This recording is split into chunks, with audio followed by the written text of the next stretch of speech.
Selamat pagi, Bapak Ibu peserta semua. Selamat pagi, Bapak Kepala Balai Diklat Keagamaan Denpasar. Swastiastu, salam sejahtera, salam kebajikan, salam Pancasila. Pada pagi hari ini, Bapak Ibu, karena Bapak Kepala Balai banyak yang harus diselesaikan, seperti apa yang disampaikan oleh Ibu Hawariun kemarin, kita jam 8 mulai acara penutupan ini.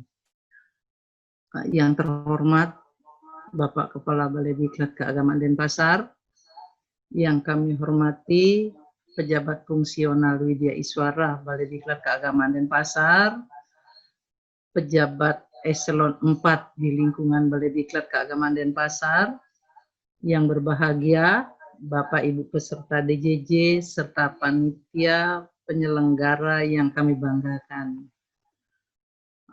Sebelum acara ditutup oleh Bapak Kepala Balai dengan petuah segala macam, pertama-tama marilah kita sebagai umat beragama bersama-sama memanjatkan puji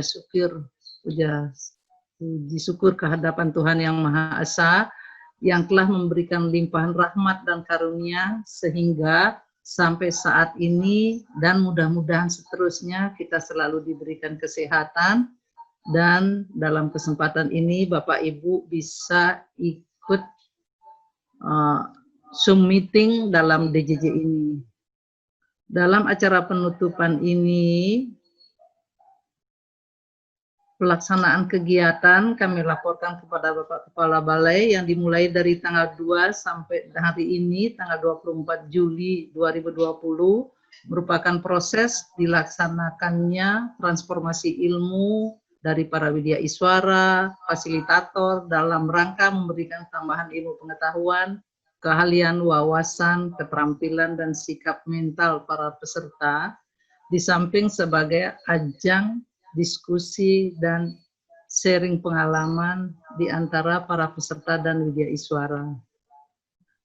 Yang terhormat Bapak Kepala Balai Diklat Keagamaan Denpasar, beserta hadirin yang berbahagia, kami informasikan beberapa hal yang berkaitan dengan pelaksanaan kegiatan sebagai berikut. Pelaksanaan program akademik yang berjumlah 60 jam pelajaran telah terlaksana. Proses pembelajaran berjalan dengan lancar sesuai jadwal yang direncanakan melalui pelaksanaan pembelajaran lewat video, baik melalui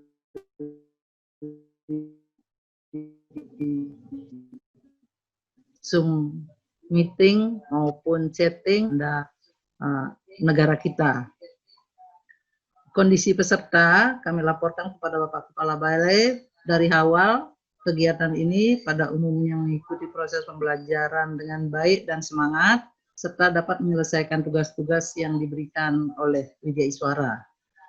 Adapun evaluasi yang bisa kami lakukan baik panitia maupun widya iswara dan juga peserta terhadap panitia dan widya iswara, adapun nilainya untuk nilai peserta widya iswara oleh peserta sampai saat ini kami bisa rekap rata-rata 96,15. Untuk penilaian peserta terhadap panitia nilai rata-ratanya 96,44.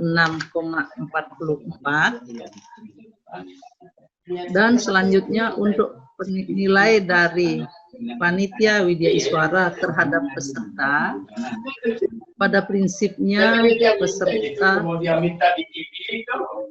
bersemangat dalam mengikuti kegiatan dalam proses pembelajaran.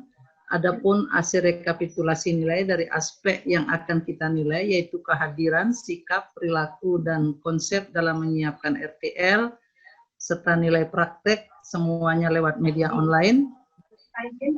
Panitia dan widya iswara saat ini bisa memutuskan peserta dinyatakan telah selesai mengikuti DJJ sebanyak 30 orang dan untuk kelulusannya menunggu pengumpulan resume berikutnya.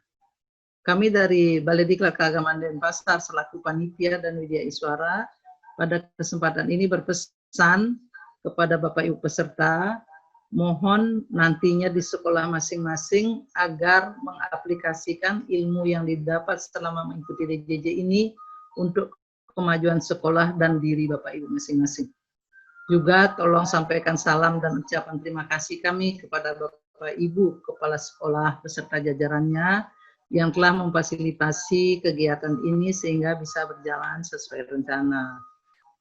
Pada kesempatan ini juga kami Panitia Widya Iswara mohon maaf yang sebesar-besarnya selama kami melayani Bapak Ibu sudah barang tentu banyak kekurangan dan kesalahan yang kami perbuat. Saat inilah kami mohon maaf, mudah-mudahan Bapak Ibu mau memaafkan kekurangan dan kesalahan kami. Hanya itu yang bisa kami sampaikan untuk mengakhiri kegiatan ini, karena kegiatan ini dibuka oleh pejabat dan selanjutnya kegiatan ini akan ditutup oleh Bapak Kepala Balai Diklat Keagamaan Denpasar. Kami mohon perkenan dan kesediaan Bapak Kepala Balai untuk memberikan petuah, saran, serta sekaligus menutup kegiatan DJJ ini. Atas kesediaan dan berkenan Bapak, kami aturkan terima kasih. Sekian, selamat pagi, salam sejahtera, salam Pancasila, semoga sehat semua. Kami persilahkan kepada Bapak Kepala Balai untuk memberikan petuah dan arahan. Dipersilahkan Bapak. Baik, terima kasih. Assalamualaikum warahmatullahi wabarakatuh. Selamat pagi, salam sejahtera bagi kita sekalian. Yang terhormat Ketua Panitia serta seluruh panitia yang kami hormati, Widya Iswara, Bapak Ibu peserta diklat yang saya hormati dan saya banggakan. Mari kita sebagai umat yang beragama senantiasa tak bosan-bosannya memanjatkan puji syukur kepada Tuhan Yang Maha Kuasa, karena pada pagi hari ini kita masih diberikan begitu banyak nikmat, antaranya adalah nikmat kesehatan, kesempatan untuk melaksanakan atau beraktivitas kembali di pagi hari ini.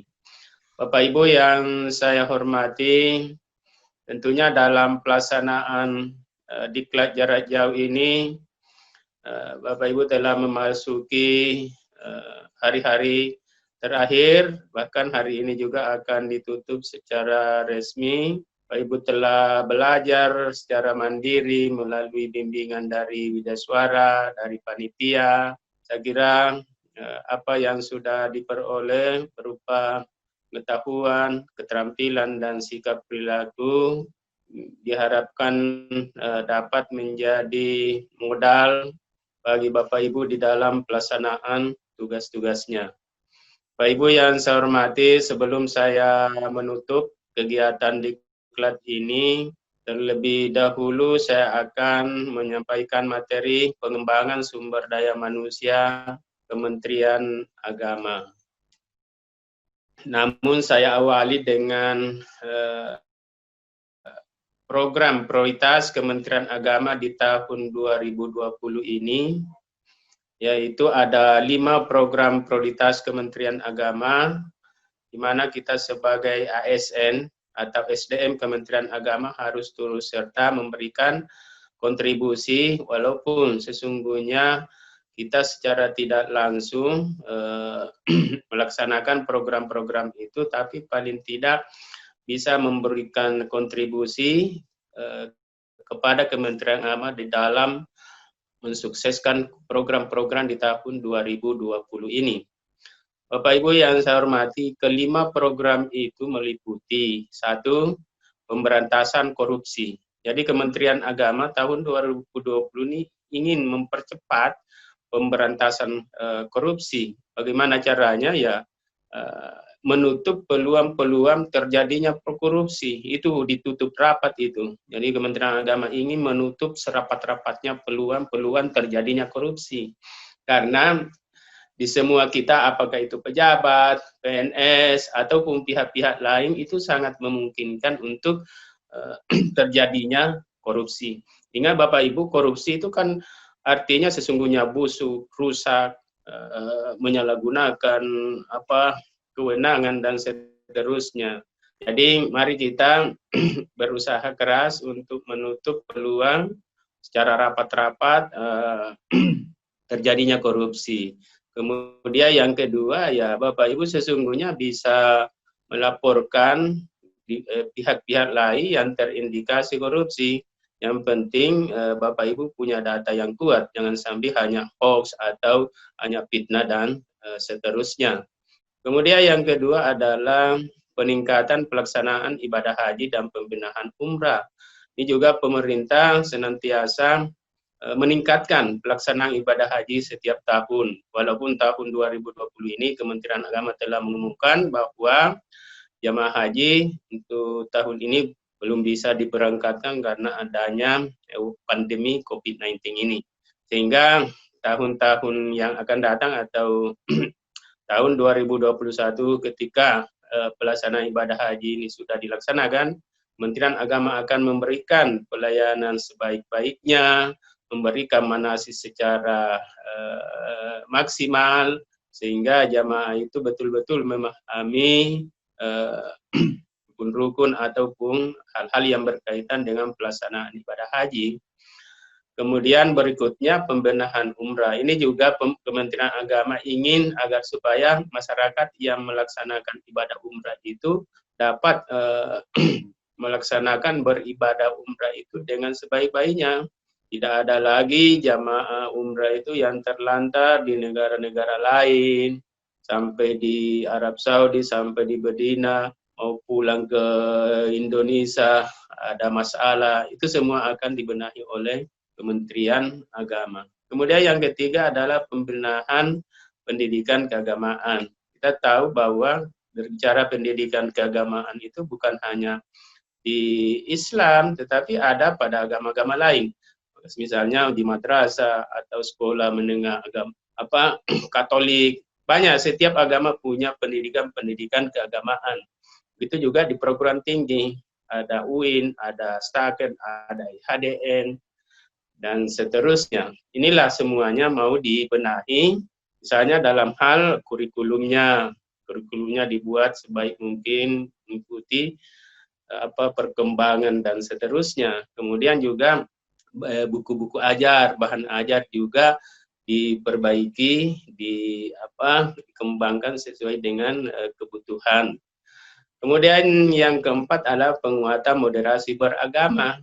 Jadi ini juga Kementerian Agama ingin agar supaya para umat beragama itu paham betul bagaimana beragama.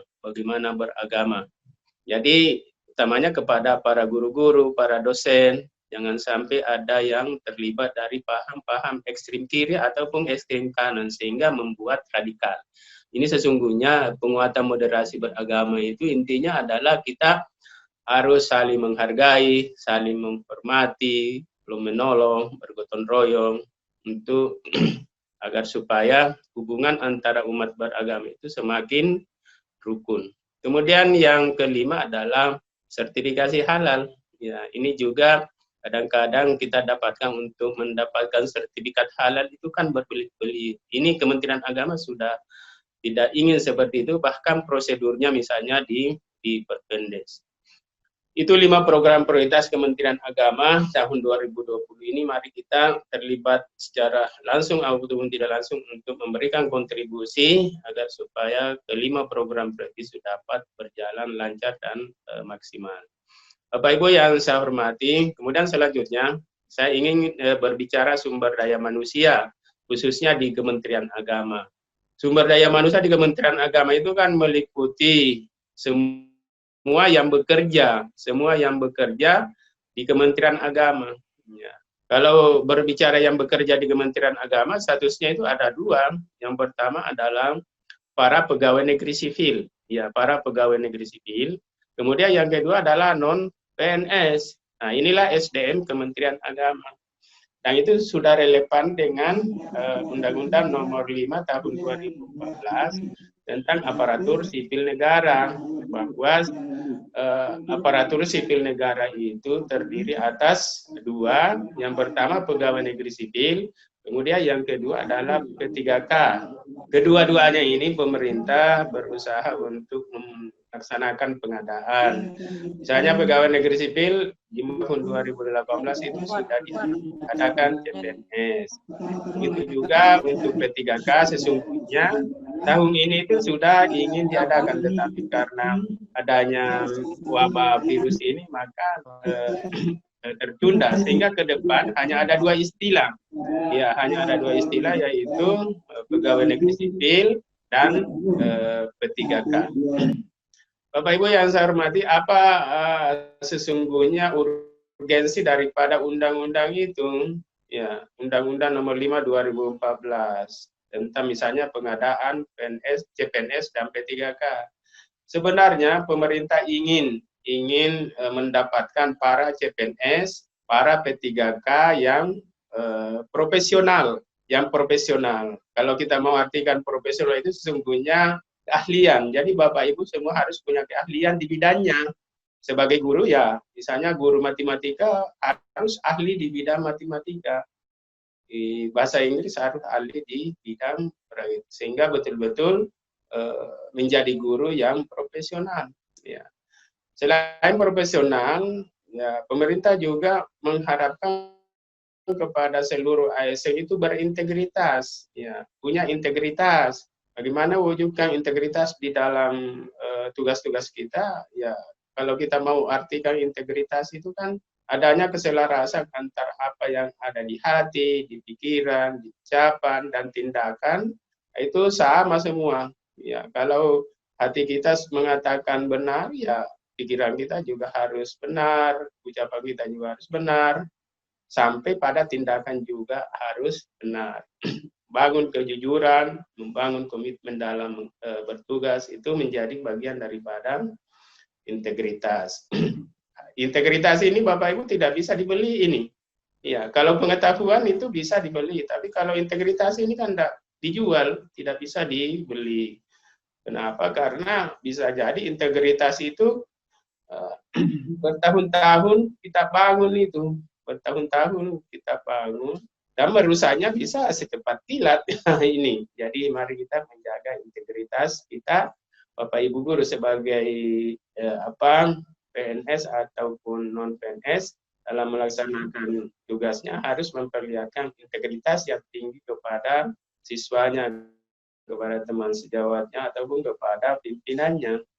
Tidak hanya berintegritas, tapi Bapak Ibu guru juga diharapkan sebagai guru yang netral, ya, yang netral. Ketika kita sudah berada di dalam pemerintahan, maka kita wajib untuk bersikap netral. Misalnya nanti tahun 2020 ini Bapak Ibu lagi akan diadakan di berbagai tempat, di berbagai provinsi wilayah, yaitu pilkada, ya Bapak Ibu tidak bisa terlibat langsung di situ untuk mendukung satu paslon atau apa. Sudah banyak contoh-contohnya itu, ketika ada guru mendukung ini akhirnya terpilih dimutasi ke gunung kemana. Jangan, itu kan merugikan sendiri itu. Jadi tidak boleh ya, tidak boleh netral, tidak boleh kita mendukung satu calon, tapi kita harus memperlihatkan netralitas sebagai ASN. Itu semua sudah ada aturan-aturannya. Sehingga kalau kita sudah profesional, sudah berintegritas, sudah netral, insya Allah kita bisa bekerja secara maksimal. Nah, inilah yang diharapkan, kita semua bisa bekerja, bisa produktif, bisa melaksanakan tugas-tugas kita dengan hasil yang maksimal. Kalau itu terjadi, maka yang untung adalah gurunya sendiri dan organisasinya. Nah, itu Bapak Ibu yang diharapkan sumber daya manusia itu seperti itu. Walaupun pada kesempatan ini saya akan menyampaikan secara khusus, kalau kita berbicara sumber daya manusia, maka itu erat kaitannya dengan kompetensi. Ya, kompetensi yang dimiliki oleh guru. Ya, Bapak Ibu guru itu harus mengetahui betul 4 kompetensi yang wajib dimiliki oleh guru. Ya, itu sudah ada aturannya itu, Undang-Undang Guru. Sudah sangat jelas. Kompetensi apa saja itu adalah yang pertama kompetensi profesional. Ya. Kompetensi profesional itu mengandung arti bahwa seorang guru itu harus menguasai secara dalam, secara luas mata pelajaran yang diajarkan. Ya, itulah sebabnya guru itu disebut sumber belajar. Ya, disebut sumber belajar. Apa maksudnya menguasai mata pelajaran yang diajarkan?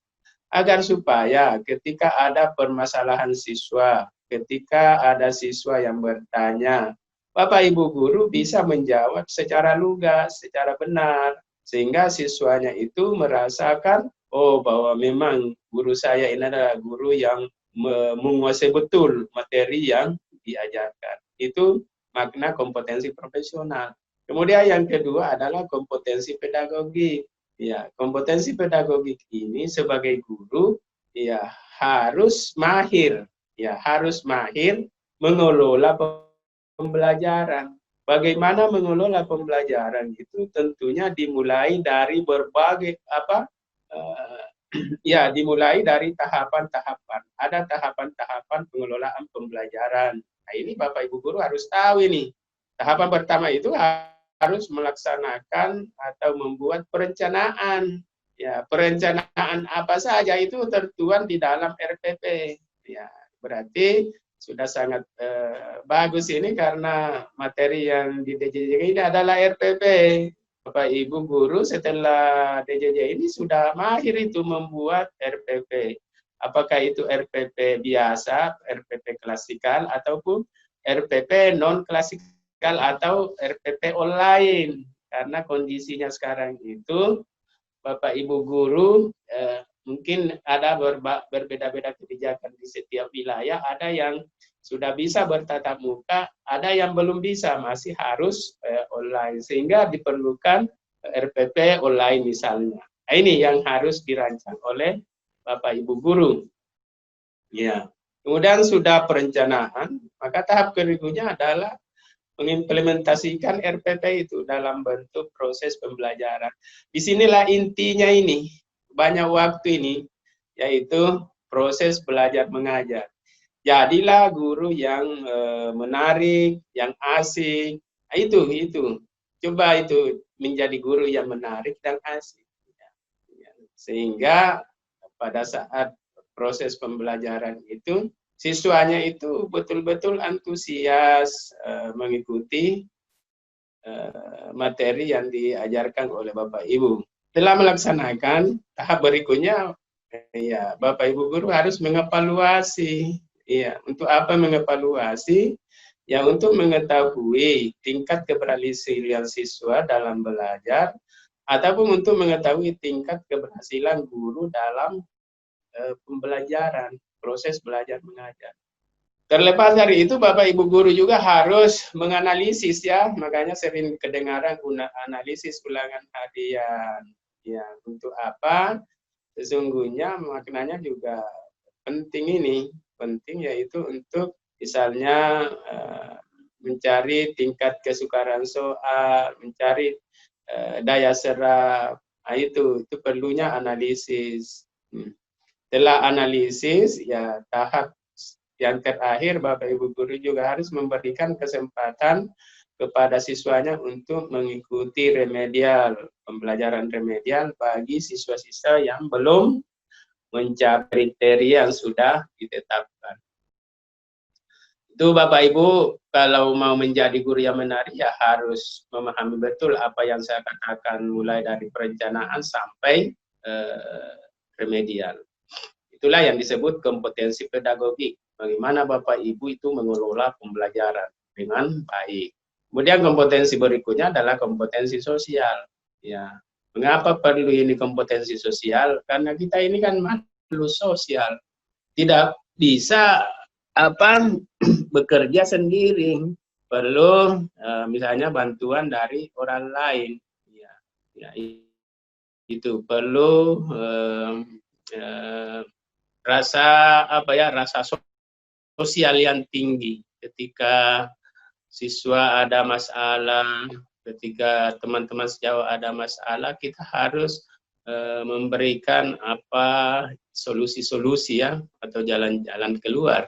Karena sesungguhnya makna daripada hidup kita ini kan harus tolong menolong, bantu membantu, bergotong royong.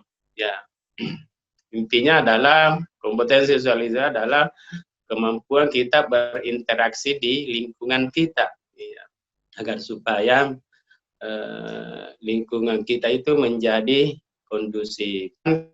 Kompetensi yang terakhir yang wajib dimiliki oleh guru adalah kompetensi kepribadian, ya, yaitu Bapak Ibu guru itu harus punya kepribadian yang utuh. Di antaranya punya akhlak yang baik. Ya, ingat Bapak Ibu guru itu selalu dicontoh, selalu diteladani, selalu digugu oleh siswanya. Bahkan di tengah-tengah masyarakat, guru itu mendapat predikat Tuan Guru, ya. Nah, itu sehingga ini kita harus betul-betul menempatkan sosok guru yang berakhlak, ya, sosok guru yang berakhlak. Tidak hanya berakhlak, tetapi Bapak Ibu guru itu punya motivasi yang tinggi dalam melaksanakan tugas-tugasnya untuk berprestasi, ya, untuk berprestasi. Siapa yang berprestasi? Siswanya ataupun juga Bapak Ibu guru bisa berprestasi dalam melaksanakan tugas-tugas. Jangan sampai nanti pensiun Bapak Ibu menyesal, ya, karena selama menjadi guru tidak ada prestasi yang diukir. Itu ya. Jadi ini bagian daripada kompetensi kepribadian, punya fisik yang tangguh. Ya, tampilan fisik juga harus bagus, ya. Jangan sampai guru itu sakit-sakitan. Ini kalau sakit-sakitan itu akan mengganggu pelaksanaan tugas-tugas kita. Itulah 4 kompetensi yang wajib dimiliki seorang guru, karena ini adalah bagian sumber daya yang bisa dikembangkan. Kemudian berikutnya bukan hanya 4 kompetensi itu, banyak lagi peran-peran guru yang harus dimaksimalkan. Ya, banyak peran-peran guru yang harus dimaksimalkan.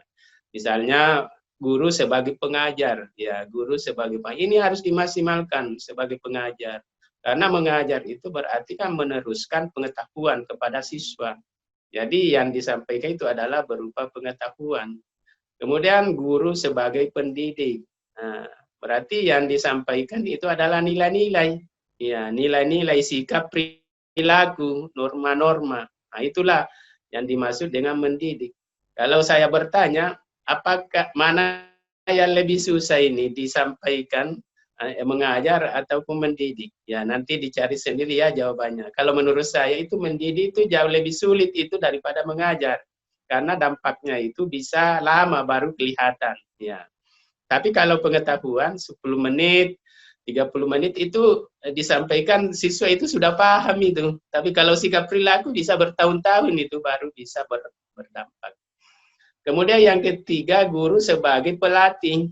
Ya, kenapa? Karena 3 hal tugas guru itu yang harus dilaksanakan, yaitu mengajar, mendidik, dan melatih. Jadi Bapak Ibu guru juga sebagai pelatih. Bapak Ibu sering melihat bagaimana seorang pelatih sepak bola, ya. Ya, begitulah juga tugasnya Bapak Ibu. Ya, mengembangkan keterampilan yang dimiliki oleh siswa. Ya, jadi setiap siswa itu kan punya keterampilan yang berbeda-beda. Apalagi peran-peran, misalnya lagi peran guru sebagai motivator. Ya, ini penting ini, memotivasi siswanya agar mau belajar dengan baik. Kalau siswanya tidak punya motivasi, wah itu sulit itu untuk diajak untuk belajar. Bukan hanya siswa yang punya motivasi, Bapak Ibu juga harus punya motivasi yang tinggi dalam PBN. Kemudian guru sebagai apa lagi? Fasilitator, ya, guru sebagai fasilitator. Artinya adalah Bapak Ibu guru itu harus melayani siswanya dengan sebaik-baiknya. Misalnya sekarang kondisi pandemi, di mana kalau Bapak Ibu guru itu mengajar secara online, itu kan terbatas itu. Hanya siswa-siswa yang punya kuota, yang punya jaringan internet. Sehingga bagaimana siswa yang tidak punya kuota, tidak ada internetnya, ini bagaimana Bapak Ibu melayani? Lihat itu di televisi, itu sudah banyak guru itu secara home visit. Dia mengunjungi rumahnya itu. Mengunjungi rumah siswanya itu sambil di situ menyiapkan materinya. Berarti Bapak Ibu guru harus menyiapkan buku, LKS, kemudian kunjungi itu siswa-siswanya yang tidak punya jaringan internet atau kuota. Kalau itu dilakukan, itu bisa masuk di televisi itu. Bisa dalam kondisi seperti ini, Bapak Ibu guru itu harus melakukan inovasi ya karena kita itu kan bersifat seperti air, ya seperti air sifat kita. Bagaimana itu air? Air itu kalau dihambat, ditanggul, maka dia selalu mencari jalan-jalan untuk bisa lolos dari ini. Sama juga ini Bapak Ibu guru, ya, hambatannya sekarang COVID-19. Sehingga Bapak Ibu guru itu harus mencari solusi bagaimana menjadikan COVID-19 ini sebagai jalan keluar untuk berinovasi. Itu yang harus dilakukan oleh Bapak Ibu guru. Jangan mengandalkan satu cara saja, tetapi berbagai macam cara lah untuk dalam menyampaikan materi. Itulah sebabnya juga disebut sebagai guru sebagai inovator. Ya, guru sebagai inovator selalu berinovasi. Kemudian yang terakhir, guru sebagai evaluator. Evaluasi itu pembelajaran yang sudah dilaksanakan. Ini penting karena untuk mengetahui apa hambatan-hambatan yang dialami oleh guru atau hambatan-hambatan yang dialami oleh siswa dalam belajar. Jadi baru evaluasi. Dari evaluasi itulah kita tindak lanjuti. Apa yang saya sampaikan ini, 4 kompetensi, peran-peran guru, kalau itu sudah dimiliki, itulah yang akan mendapatkan guru yang menarik, guru yang asik, guru yang mampu memberikan inspirasi kepada siswanya. Ingat Bapak Ibu, kesuksesan siswa itu tidak semata-mata mengandalkan pengetahuan yang diberikan oleh gurunya. Bukan hanya itu, tetapi ada yang lebih penting agar supaya siswa itu sukses, yaitu guru harus memberikan inspirasi kepada siswanya sehingga di kemudian hari itu dapat memanfaatkan, dapat menggunakan hal-hal yang diinspirasikan oleh gurunya. Nah, inilah tugas Bapak Ibu guru dalam mencerdaskan kehidupan bangsa. Bapak Ibu yang saya hormati, sekarang bagaimana peran Balai Diklat dalam hal pengembangan sumber daya manusia?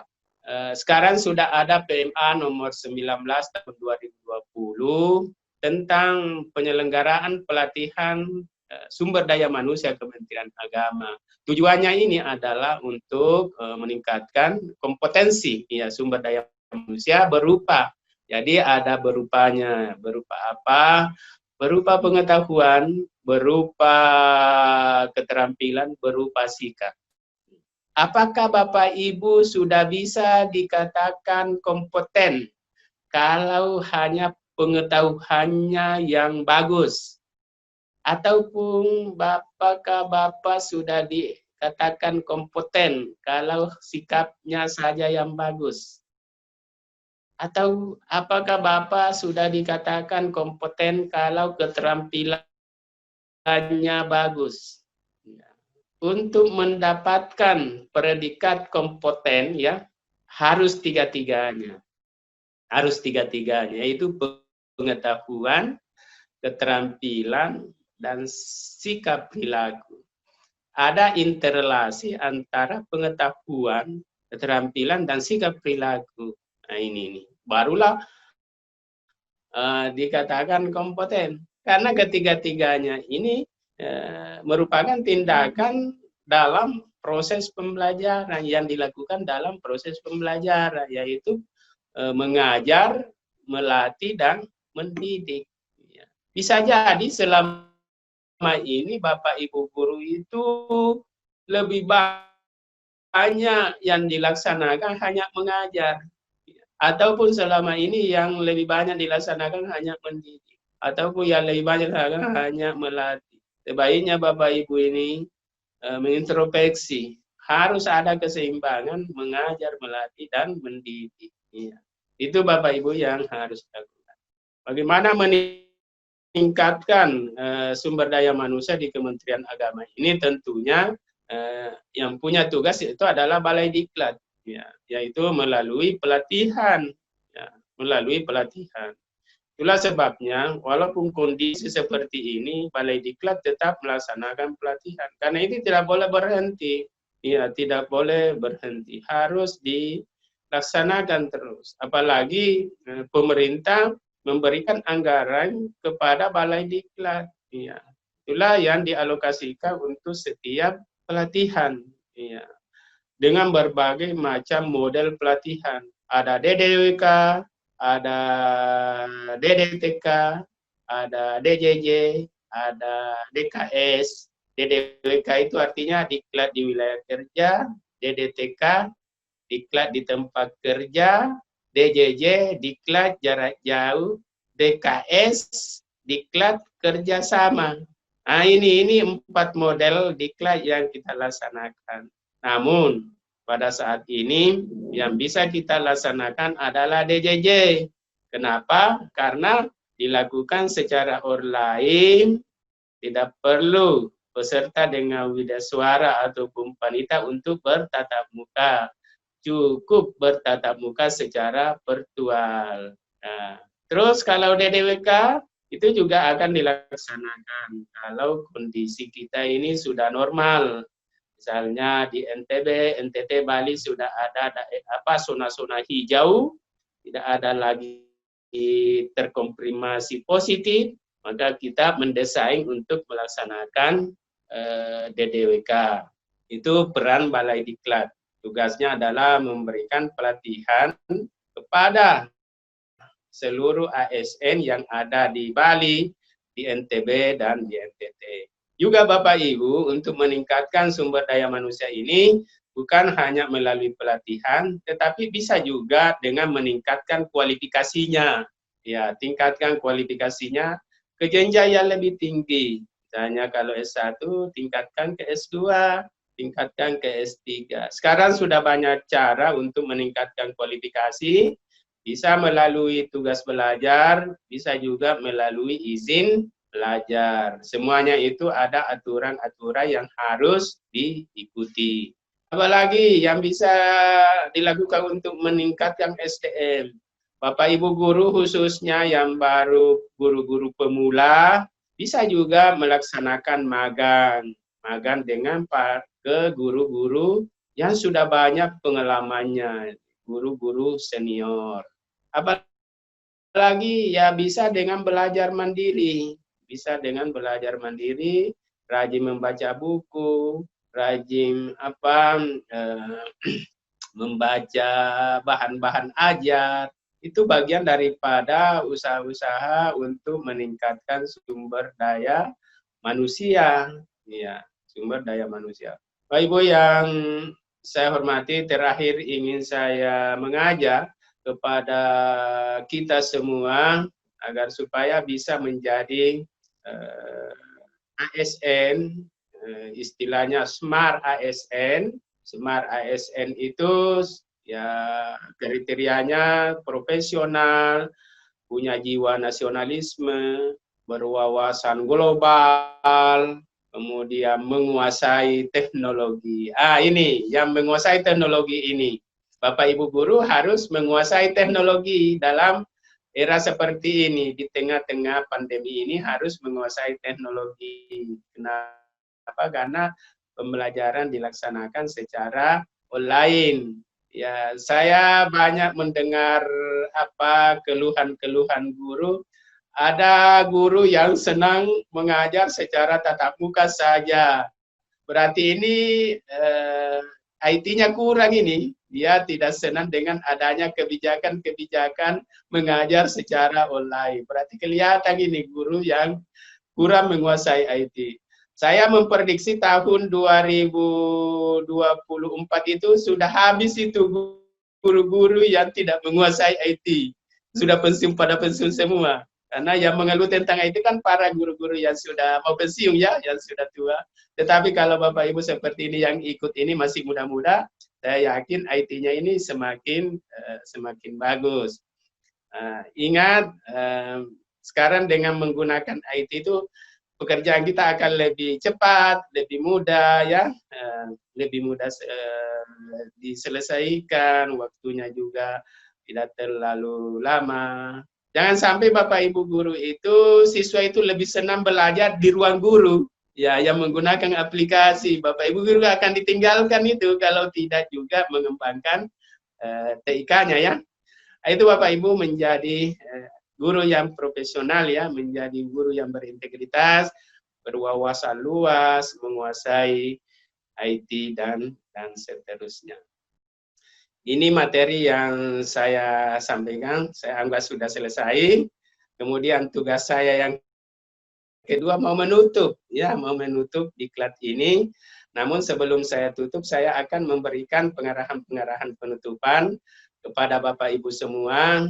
Ya, yang pertama, saya sangat berterima kasih kepada Bapak Ibu semua telah mengikuti diklat jarak jauh ini dengan antusias, bahkan sampai katanya jam 10 malam itu masih ada yang bertanya kepada Widya Suara. Padahal saya bilang itu satu hari itu belajarnya itu hanya 3 JP. Tetapi kenyataannya di lapangan sampai berjam-jam Bapak Ibu guru masih tetap ingin belajar kepada panitia, kepada Widya Suara. Ini kan menunjukkan suatu hal yang positif bahwa Bapak Ibu itu ingin betul maju. Yang tugas terakhir yang saya dengar itu adalah membuat video.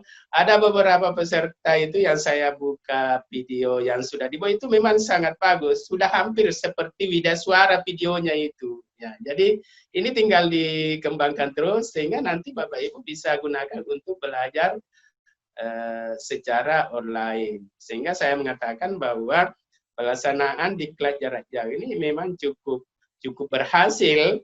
Saya juga bisa melihat dari hasil-hasil evaluasi yang dilaksanakan, ada banyak peningkatan. Misalnya nilai Widya Suara, bisa sampai Widya Suara itu mendapat nilai 97. Ini kan tinggal berapa sudah dapat 100. Begitu juga para peserta, rata-ratanya 94, 95. Sehingga kalau saya bandingkan dengan diklat-diklat reguler, diklat klasikal, DJJ ini jauh lebih lebih bagus dari sisi hasil pengetahuannya peserta, pelayanan Widya Suara, begitu juga pelayanan kepada panitia, semuanya di atas 90. Mudah-mudahan dengan DJJ ini merupakan transformasi kediklatan yang kita laksanakan bisa juga memberikan inspirasi kepada Bapak Ibu guru di dalam pelaksanaan tugas-tugasnya.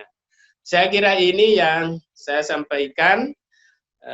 Selamat Bapak Ibu telah menjadi peserta diklat, sekaligus nanti beberapa jam sudah akan menjadi alumni. Kepada Bapak Ibu guru, saya mohon salam kepada keluarganya, kepada pimpinannya. Semoga ke depan kita bisa bersua secara langsung keakraban kita antara saya dengan Bapak Ibu guru. Dengan memohon ridha dari Allah, bimbingan petunjuk dari Allah Subhanahu wa taala, dengan ucapan alhamdulillahirabbil alamin, diklat jarak jauh RPP angkatan 5 saya nyatakan ditutup secara resmi. Kita tepuk tangan dulu.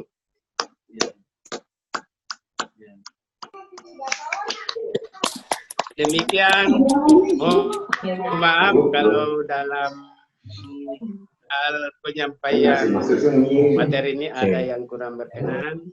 Mohon dimaafkan. Saya akhiri. Assalamualaikum warahmatullahi wabarakatuh. Selamat pagi, salam sejahtera bagi kita sekalian. Selamat pagi. Waalaikumsalam. Waalaikumsalam warahmatullahi wabarakatuh. Terima kasih kepada Bapak Kepala Balai atas arahan dan petua-petuahnya. Semoga para peserta bisa mengamalkan, mengaplikasikan apa yang telah disampaikan oleh Bapak Kepala Balai. Selanjutnya, bukannya kami dari panitia untuk bagaimana kepada Pak Kepala Balai karena tugasnya Bapak terlalu banyak. Ya, saya pamit dulu ya, saya pamit dulu. Ya, selamat ya. Ya, saya pamit dulu. Terima kasih Pak, terima kasih. Ya, Hati-hati, sama-sama. Pak. Ya, Selamat pagi, sampai Pak jumpa Kepala ya. Balai. Selamat jalan. Terima kasih. Hati-hati Saya di jalan. keluar dulu. Ya. Kasih Pak. Hati-hati Kiki Pak Kepala. Bapak Kepala Balai tidak keluar Bapak Ibu karena ada Zoom yang lain lagi. Kita ada 10 kegiatan soalnya Bapak Ibu. Oh ya, saya pernah guna. Waktu sudah pindah. Pindah. Untuk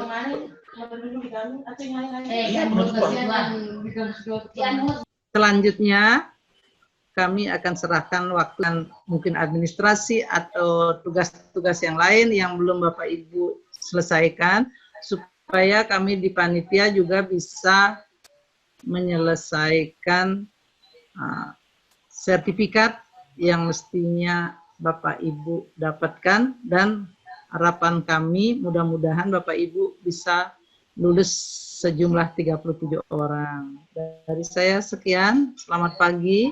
Saya mau undur diri dari Zoom ini, kami serahkan kepada Ibu Hawariun. Dipersilakan.